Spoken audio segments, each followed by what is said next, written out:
Cumprimento a todos os meus irmãos com a paz de Jesus. Seja bem-vindo ao estudo da lição da Escola Sabatina, número 12. Amor e justiça, os dois maiores mandamentos. Antes de começar, vamos orar. Pai querido que estás nos céus, na Tua presença estamos buscando mais uma vez a Tua bênção. Te adoramos como o único Deus verdadeiro, no céu e na terra. Só o Senhor é Deus.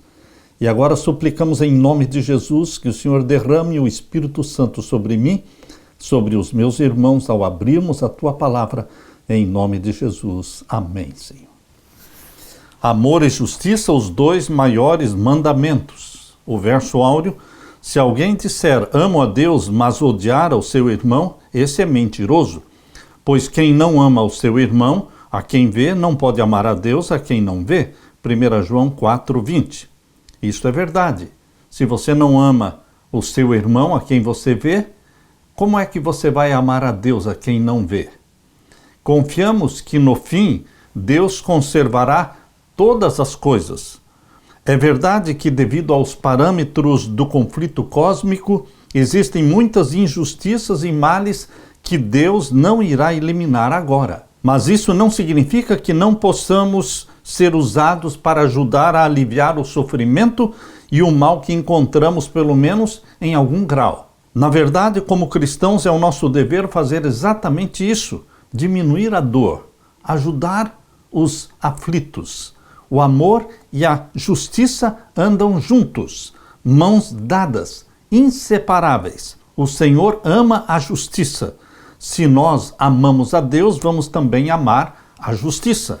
E parte de amar uns aos outros é promover o bem-estar das pessoas ao nosso redor. Quando outras pessoas sofrem com a pobreza, sofrem com a opressão ou algum tipo de injustiça, devemos nos preocupar com isso. Quando alguém é oprimido, não devemos fechar os olhos. Em vez disso, devemos nos perguntar o que podemos fazer de maneira coletiva, individual, para promover o amor, a justiça de Deus e assim refletir em nosso mundo despedaçado o caráter perfeito da justiça e do amor do nosso Senhor Jesus. Queridos, Deus nos chama para amar as pessoas, assim como Ele nos amou e deu a vida por nós. João 3,16 fala do amor que Deus tem por nós. Porque Ele nos amou, Ele deu o seu Filho unigênito para morrer por nós. E 1 João 3,16 fala do nosso amor para com o nosso irmão, que deveremos dar também nossa vida pelos nossos irmãos. Porque Deus é amor, então nós, filhos e filhas de Deus, deveremos ser também amor. O centro da nossa religião é o amor a Deus, o amor ao próximo. Que Jesus Cristo derrame esse amor puro e verdadeiro no seu e no meu coração, para que amemos e sejamos amáveis uns com os outros. Aleluia. Na parte de domingo, os dois maiores mandamentos. Vamos abrir a Bíblia em Mateus capítulo 22. Mateus capítulo 22, vamos ver os versos 34 a 40. E os fariseus, ouvindo que ele fizera emudecer os saduceus, reuniram-se no mesmo lugar. E um deles, doutor da lei, interrogou-o para o experimentar, dizendo: Mestre, qual é o grande mandamento na lei? E Jesus disse-lhe: Amarás o Senhor teu Deus de todo o teu coração, de toda a tua alma, de todo o teu pensamento. Este é o primeiro e grande mandamento. E o segundo, semelhante a este, é: amarás o teu próximo como a ti mesmo. Destes dois depende toda a lei e os profetas. Segundo o próprio Cristo, o grande primeiro mandamento é: ame ao Senhor seu Deus de todo o seu coração, de toda a sua alma e de todo o seu entendimento. Jesus então acrescentou: e o segundo, semelhante a este, é: ame ao seu próximo como a si mesmo. Contudo, esses mandamentos não são independentes, pois Jesus instruiu ainda dizendo: destes dois mandamentos depende toda a lei e os profetas. Esses dois mandamentos são retirados do Antigo Testamento. Como a resposta de Cristo à pergunta do jovem rico está ligada intimamente à resposta que ele deu para o intérprete da lei em Mateus 22. Abra sua Bíblia em Mateus capítulo 19 e vamos ver o verso 16 a 23. E eis que, se aproximando dele um mancebo, disse-lhe: Bom mestre, que bem farei para conseguir a vida eterna? E ele disse-lhe: Por que me chamas bom? Não há bom senão um só, que é Deus. Se queres entrar na vida, guarde os mandamentos. Disse-lhe ele: Quais? E Jesus disse: Não matarás, não cometerás adultério, não furtarás, não dirás falso testemunho. Honra o teu pai e a tua mãe, e amarás o teu próximo como a ti mesmo. Disse-lhe o mancebo: Tudo isto tenho guardado desde a minha mocidade, que me falta ainda? E disse-lhe Jesus: Se queres ser perfeito, vai, vende tudo o que tens, dá aos pobres, e terás um tesouro no céu, e vem e segue-me. E o mancebo, ouvindo esta palavra, retirou-se triste, porque possuía muitas propriedades. Disse então Jesus aos seus discípulos: Em verdade vos digo que é difícil entrar um rico no reino dos céus. A pergunta do jovem rico estava focando a salvação pelas obras.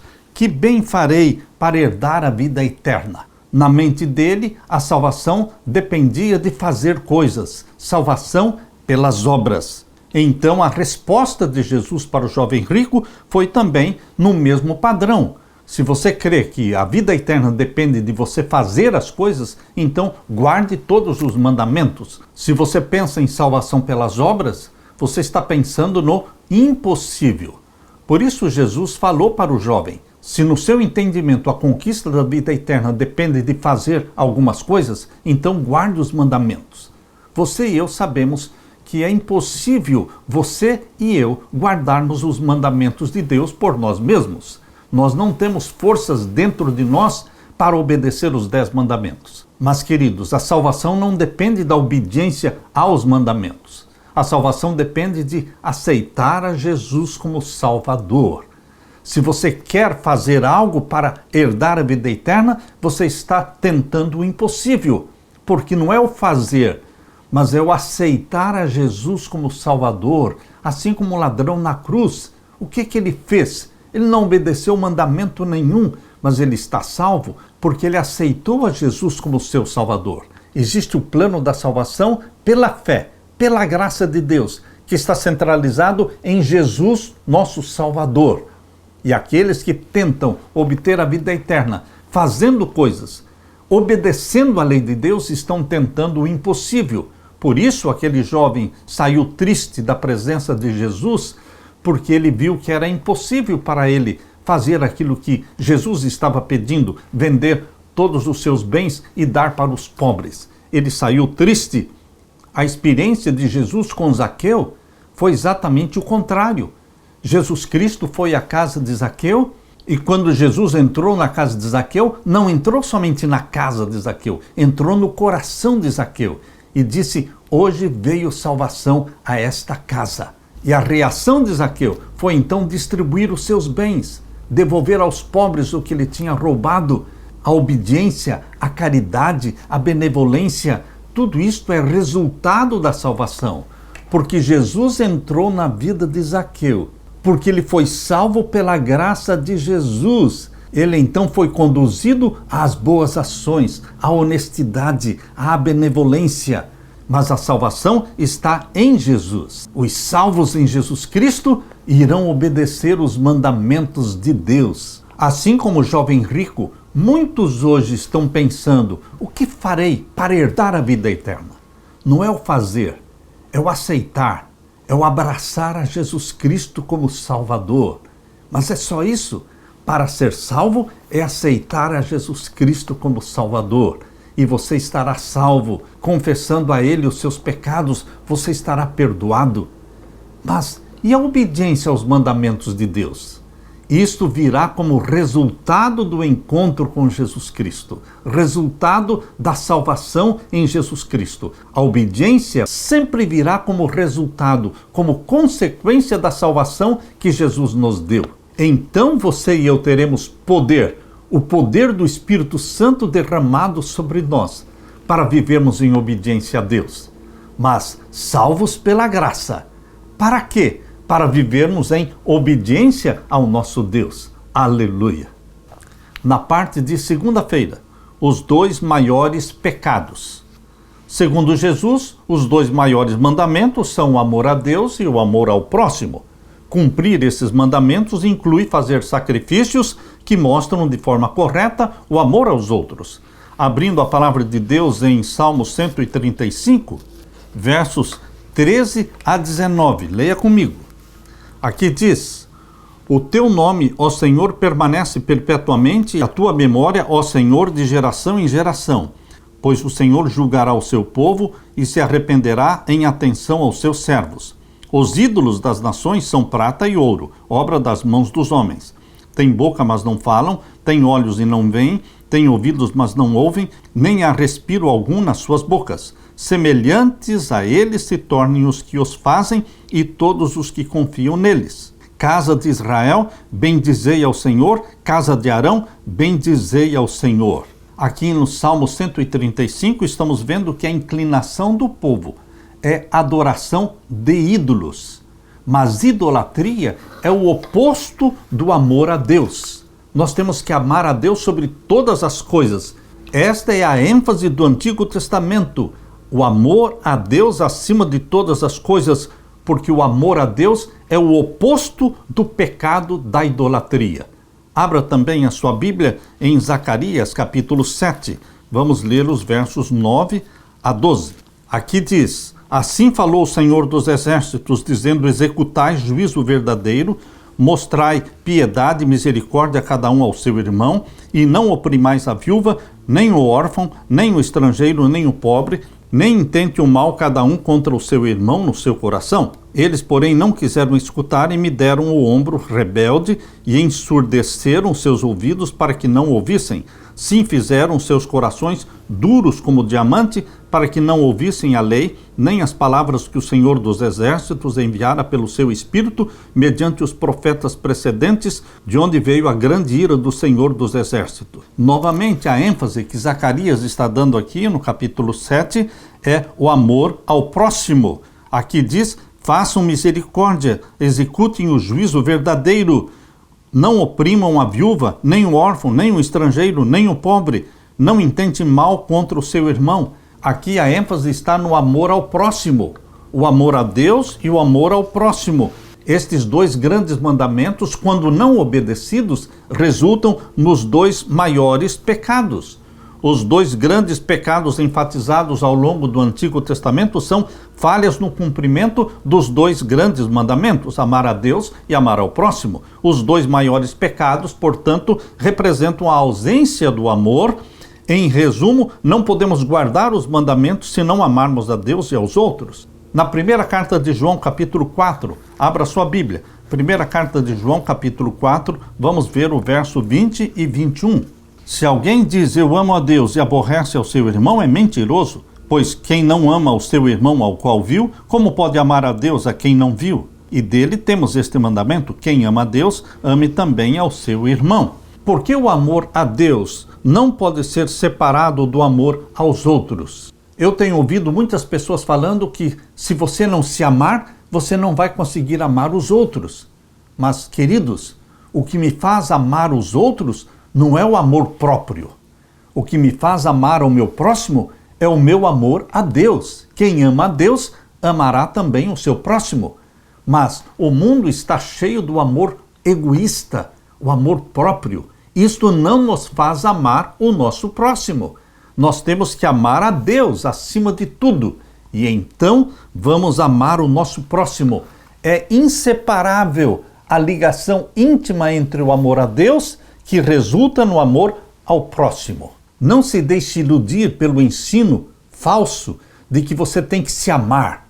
Queridos, nós já nascemos nos amando de forma egoísta. Jesus não nos deixou 3 grandes mandamentos, porque isto é o que Satanás tem tentado fazer, transformar os 2 grandes mandamentos em 3 grandes mandamentos. Amor a Deus, amor ao próximo e amar a si mesmo. Mas não existe esse mandamento de Jesus: ame-se a si mesmo. Nós temos que amar a Deus e amar ao nosso próximo. De que forma devemos amar ao próximo? Da forma como você se ama. Todo ser humano se ama, dá alimento para a sua carne, veste o seu corpo, Nós deveremos nos preocupar em ajudar o nosso próximo, cuidar do nosso próximo, da mesma forma como cuidamos do nosso corpo e alimentamos o nosso corpo. É esse amor a Deus que vai resultar em amor ao próximo, fazendo-nos perder de vista o eu, o egoísmo, o colocar a mim mesmo em primeiro lugar. Vamos colocar Deus em primeiro lugar e vamos colocar o nosso próximo em segundo lugar. Porque foi exatamente isso que Jesus Cristo demonstrou na sua vida. O Pai estava em primeiro lugar na vida de Jesus Cristo. E o servir, e o se dar, o se sacrificar pelos seus irmãos, veio em segundo lugar na vida de Jesus. Ele é o nosso exemplo para ser imitado, copiado, reproduzido. Que Jesus Cristo seja o seu padrão de comportamento e que, nos espelhando em Jesus Cristo, amemos a Deus acima de tudo e de todos e amemos ao nosso próximo como Jesus Cristo amou o próximo e deu a vida pelos seus irmãos. Aleluia! Na parte de terça-feira, Deus ama a justiça. As Escrituras declaram que Deus ama a justiça e odeia o mal. Salmos 33, verso 5. O Antigo e o Novo Testamento mostram que Deus revela constantemente o seu amor pelos oprimidos e sofredores, ao mesmo tempo em que expressa sua ira justa contra aqueles que causam sofrimento e opressão. Vamos ler agora o Salmo 82. Deus está na congregação dos poderosos, julga no meio dos deuses. Lembre-se que neste Salmo 82, quando fala deuses, está se referindo aos líderes, aqueles que se colocavam como juízes do povo, aqueles que se colocavam no lugar de Deus. Até quando julgareis injustamente e respeitareis a aparência das pessoas dos ímpios? Aqui está uma condenação de Deus contra os líderes da nação que se faziam como deuses, julgando o povo, mas de uma forma errada, injusta, julgando injustamente, respeitando somente a aparência das pessoas. Verso 3. Defendam o pobre, ao conselho de Deus. Defendam o pobre, o órfão. Façam justiça ao aflito e necessitado. Livrem o pobre e o necessitado. Tirai-os das mãos dos ímpios. E o verso 6. Eu disse, vós sois deuses, e vós outros sois todos filhos do Altíssimo. Todavia, como homens, morrereis e caireis como qualquer dos príncipes. Levanta-te, ó Deus, julga a terra, pois te pertencem todas as nações. Deuses, aqui no Salmo 82, tem aplicação direta aos magistrados, aos juízes e pessoas que ocupam posições de autoridade, mas que não estavam julgando de forma justa. Segundo os estudiosos, o Salmo 82 condena os governantes responsáveis pela injustiça na sociedade, além de fazer referência ao juízo divino executado contra os poderes espirituais chamados de deuses, que estão por trás dos juízes e governantes corruptos. Trata-se de forças demoníacas. O Senhor pergunta aos governantes: até quando julgarão injustamente e tomarão partido pela causa dos ímpios? Salmos 82, 2. Além disso, eles recebem a seguinte ordem: defendam o direito dos fracos, dos órfãos, façam justiça aos aflitos, aos desamparados, socorram os fracos, os necessitados, tirando-os das mãos dos ímpios. Salmo 82, verso 3 e 4. Nesse e em outros textos, os profetas do Antigo Testamento faziam um chamado em favor da justiça. Essa não é uma preocupação periférica das Escrituras. É um tema central na mensagem dos profetas em todo o Antigo Testamento. O Senhor especifica claramente em Miqueias capítulo 6, verso 8, quando diz: Ele já mostrou a você o que é bom e o que o Senhor pede de você, que pratique a justiça, ame a misericórdia e ande humildemente com o seu Deus. O que o Senhor Deus pedia e continua pedindo para você? Que andemos humildemente, que pratiquemos a justiça, que amemos a misericórdia.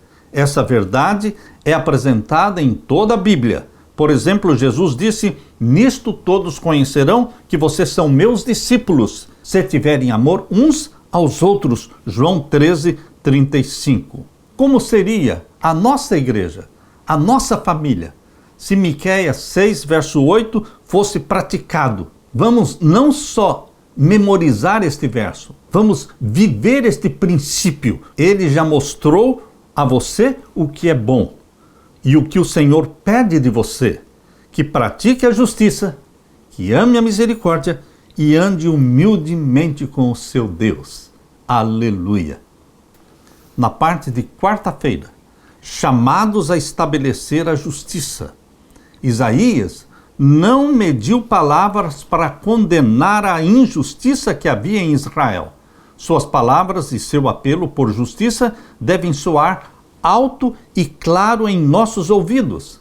Diz Isaías 1:17: aprendam a fazer o bem, busquem a justiça, repreendam o opressor, garantam o direito dos órfãos, defendam a causa das viúvas. Vejam a ênfase de Miqueias, a ênfase de Isaías.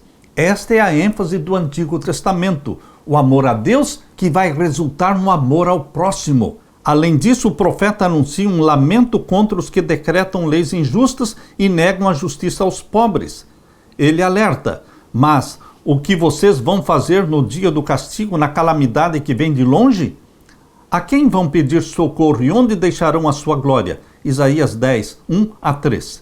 Da mesma forma, Jeremias proclamou a mensagem de Deus ao rei Jeoaquim, dizendo: ai daquele que edifica a casa com injustiça e os seus aposentos contrariando o direito, que faz o seu próximo trabalhar de graça sem lhe pagar o salário. Por acaso seu pai não comeu e bebeu e não praticou o juízo e a justiça? Por isso tudo lhe corria bem. Julgou a causa do aflito e do necessitado, e tudo lhe corria bem. Por acaso não é isso que se chama conhecer-me? Diz o Senhor. Jeremias 22, 13, 15 e 16. Esta também foi a ênfase dada por Jesus em Mateus capítulo 23. Mateus 23 e o verso 23-30. Ai de vós, escribas e fariseus hipócritas, pois que dizimais a hortelã, o endro e o cominho, e desprezais o mais importante da lei, que é o juízo, a misericórdia e a fé. Deveis, porém, fazer estas coisas e não omitir aquelas. Eles estavam esquecendo do que era mais importante, que era o juízo, a misericórdia e a fé. Condutores cegos, disse Jesus, que coais um mosquito e engolis um camelo. Ai de vós, escribas e fariseus hipócritas, pois que limpais o exterior do copo e do prato, mas o interior está cheio de rapina e de iniquidade. Fariseu cego, limpa primeiro o interior do copo e do prato, para que também o exterior fique limpo. Ai de vós, escribas e fariseus hipócritas, pois que sois semelhantes aos sepulcros caiados, que por fora realmente parecem formosos, mas interiormente estão cheios de ossos de mortos e de toda imundícia. Assim também vós, exteriormente pareceis justos aos homens, mas interiormente estáis cheios de hipocrisia e iniquidade. Ai de vós, escribas e fariseus hipócritas, pois que edificais os sepulcros dos profetas e adornais os monumentos dos justos, e dizeis: se existíssemos no tempo dos nossos pais, nunca nos associaríamos com eles para derramar o sangue dos profetas. Assim, vós mesmos testificais que sois filhos dos que mataram os profetas. E Jesus então os chama de serpentes, raça de víboras. Para que ninguém pense que a injustiça era uma preocupação apenas do Antigo Testamento, Mateus 23, versos 23-30 e outros textos dos evangelhos mostram que esse assunto era de extremo interesse para Jesus. Ai de vós, escribas e fariseus hipócritas. Jesus Cristo chamou de hipócritas 1, 2, 3, 4, 5, 6, 7 vezes. Aqui no capítulo 23, ele chama os fariseus de hipócritas, raça de víboras. Se há uma coisa que Deus não tolera, é a hipocrisia. É o aparentar alguma coisa que nós não somos.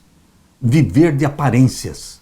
Hoje o cristianismo vive muito de aparência, mas o cristianismo prático, a religião prática, é estender a mão para os pobres, os necessitados. Esta é a religião verdadeira e pura. Abra sua Bíblia em Tiago, capítulo 1, leia comigo o verso 27. A religião pura e imaculada para com Deus o Pai é esta: visitar os órfãos novamente.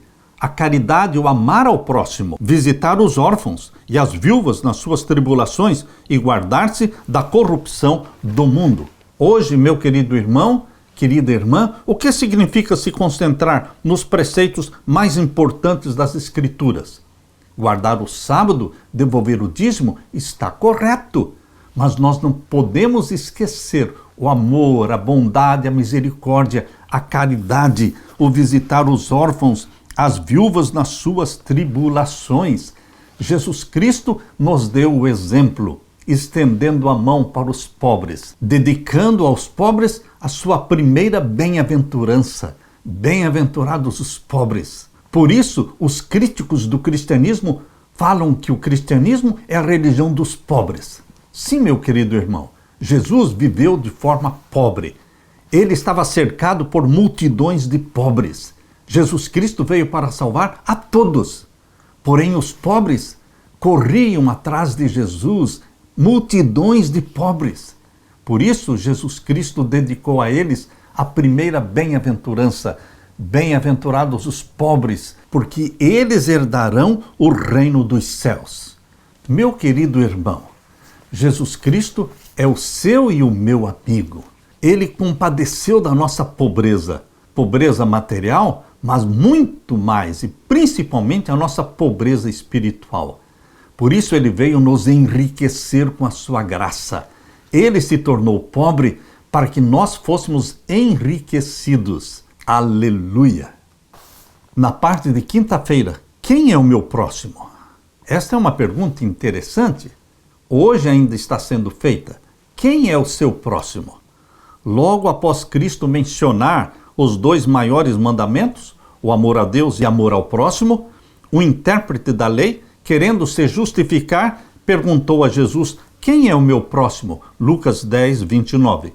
Em resposta a isto, ele contou a parábola do bom samaritano, que hoje é bem conhecida, mas inicialmente foi uma parábola chocante. Abra sua Bíblia em Lucas capítulo 10 e vamos ver então os versos 25 a 37. E eis que se levantou um certo doutor da lei, tentando-o, dizendo: Mestre, que farei para herdar a vida eterna? E ele disse: o que está escrito na lei? Como lês? E respondendo ele, disse: Amarás o Senhor teu Deus de todo o teu coração, de toda a tua alma, de todas as tuas forças e de todo o teu entendimento, e ao teu próximo como a ti mesmo. E disse-lhe: Respondeste bem, faze isto e viverás. Ele, porém, querendo se justificar a si mesmo, disse a Jesus: E quem é o meu próximo? E respondendo Jesus, disse: Descia um homem de Jerusalém para Jericó, e caiu nas mãos dos salteadores, os quais o despojaram, espancando-o, se retiraram, deixando-o meio morto. E ocasionalmente descia pelo mesmo caminho certo sacerdote, e vendo-o passou de largo. E de igual modo também um levita, chegando àquele lugar e vendo-o, passou de largo. Mas um samaritano que ia de viagem chegou ao pé dele e vendo-o, moveu-se de íntima compaixão, e aproximando-se, atou-lhe as feridas, deitando-lhes azeite e vinho, e pondo-o sobre a sua cavalgadura, levou-o para uma estalagem e cuidou dele. E partindo ao outro dia, tirou 2 dinheiros e deu-os ao hospedeiro e disse-lhe: Cuida dele, e tudo o que demais gastares, eu te pagarei quando voltar. Qual, pois, destes 3 te parece que foi o próximo daquele que caiu nas mãos dos salteadores? E ele disse: O que usou de misericórdia para com ele. Disse, pois, Jesus: Vai e faze da mesma maneira. Queridos, a história contada por Jesus Cristo do bom samaritano mostra de forma convincente de que o nosso próximo não importa a raça, nem a cor, nem a religião. O nosso próximo é aquele que necessita da nossa ajuda. Deus permite que pessoas cruzem o nosso caminho, passem pela nossa vida, pessoas necessitadas, pessoas desamparadas, pessoas que precisam de você, precisam do seu tempo, precisam do seu dinheiro, precisam da sua atenção. Quem é o meu próximo? É aquele que necessita da minha ajuda. Jesus Cristo é o desejado de todas as nações, especialmente daqueles que reconhecem a sua necessidade de livramento. Em contraste com Satanás, que desejava o poder e pretendia usurpar o trono de Deus, Jesus Cristo se humilhou, Jesus Cristo se identificou com os que viviam debaixo do pecado, da injustiça e da opressão. Jesus venceu o inimigo ao se entregar em amor para estabelecer a justiça como aquele que é justo e justifica os crentes. Será que exaltamos a lei a qual Cristo engrandeceu na cruz, se não nos preocupamos com o que ele considerou os preceitos mais importantes da lei? Será que estaremos obedecendo a lei de Deus se estivermos negligenciando a caridade, as viúvas, os órfãos em suas tribulações? O Salmo 9, verso 8 e 9 diz: Ele mesmo julga o mundo com justiça, julgará os povos com retidão. O Senhor é também alto refúgio para quem? Para o oprimido, refúgio nas horas da angústia. E o Salmo 146, versos 7 a 9 acrescenta: Deus faz justiça aos oprimidos, dá pão aos que têm fome. O Senhor liberta os encarcerados, o Senhor abre os olhos aos cegos, o Senhor levanta os abatidos, o Senhor ama os justos, o Senhor guarda o estrangeiro, ampara o órfão e a viúva, porém transtorna o caminho dos ímpios. Que lindos exemplos do Antigo Testamento, do Novo Testamento, que nos movem à ação caridosa, que nos movem à benevolência. Como a palavra de Deus poderia ser mais clara em relação ao nosso dever de servir às pessoas que enfrentam dificuldades e aflições? O que você está fazendo para aliviar a carga do seu irmão? Leia comigo, Gálatas capítulo 6, verso 1. Irmão, se algum homem chegar a ser surpreendido em alguma ofensa, vós que sois espirituais, encaminhai o tal com espírito de mansidão, olhando por ti mesmo, para que não sejas também tentado. Levem as cargas uns dos outros, e assim estarão cumprindo a lei de Cristo. Esse texto de Gálatas 6, verso 2, levem as cargas uns dos outros, e assim estaremos cumprindo a lei de nosso Senhor Jesus Cristo. É isso que nós precisamos, meu querido irmão. Estabelecer a justiça é amar o próximo, dar para ele aquilo que ele necessita. Quando Jesus Cristo descer do céu com poder e glória, Mateus capítulo 25, versos 31 a 46, explica que ele vai valorizar o amor ao próximo. Por quê? Porque o amor ao próximo reflete o amor que nós temos para com Deus. Estes dois grandes mandamentos estão inseparáveis. Quem ama a Deus vive para servir e ajudar o seu irmão. E essa é a ênfase que Jesus Cristo deu em Mateus capítulo 25. Abra sua Bíblia e vamos ler o verso 31 a 46. E quando o Filho do Homem vier em sua glória e todos os santos anjos com ele, então se assentará no trono da sua glória. E todas as nações serão reunidas diante dele e apartará uns dos outros, como o pastor aparta dos bodes das ovelhas. E porá as ovelhas à sua direita, mas os bodes à esquerda. Então dirá o rei aos que estiverem à sua direita: Vinde benditos do meu Pai, possuí por herança o reino que vos está preparado desde a fundação do mundo. Porque eu tive fome e me destes de comer, tive sede e me destes de beber, era estrangeiro e me hospedastes, estava nu e me vestistes, adoeci e me visitastes, estive na prisão e fostes ver-me. Então os justos lhe responderão dizendo: Senhor, quando te vimos com fome te demos de comer, ou com sede te demos de beber? E quando te vimos estrangeiro e te hospedamos, ou nu e te vestimos? E quando te vimos enfermo, ou na prisão e fomos ver-te? E respondendo o rei lhes dirá: Em verdade vos digo que quando o fizestes a um destes meus pequeninos irmãos, a mim o fizestes.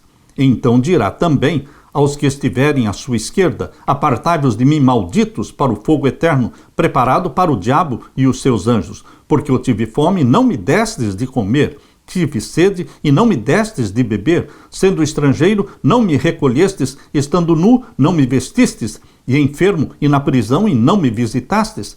Então eles também lhe responderão dizendo: Senhor, quando te vimos com fome ou com sede, ou estrangeiro, ou nu, ou enfermo, ou na prisão, e não te servimos? Então lhes responderá dizendo: Em verdade vos digo que quando a um destes pequeninos o não fizestes, não o fizestes a mim. E irão eles para o tormento eterno, mas os justos para a vida eterna.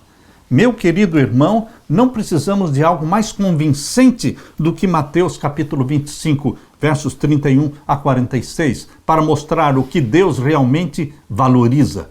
O amor a Deus só será legítimo, verdadeiro, se resultar no amor ao próximo, do estender a mão, do visitar os pobres, os necessitados nas suas aflições e necessidades.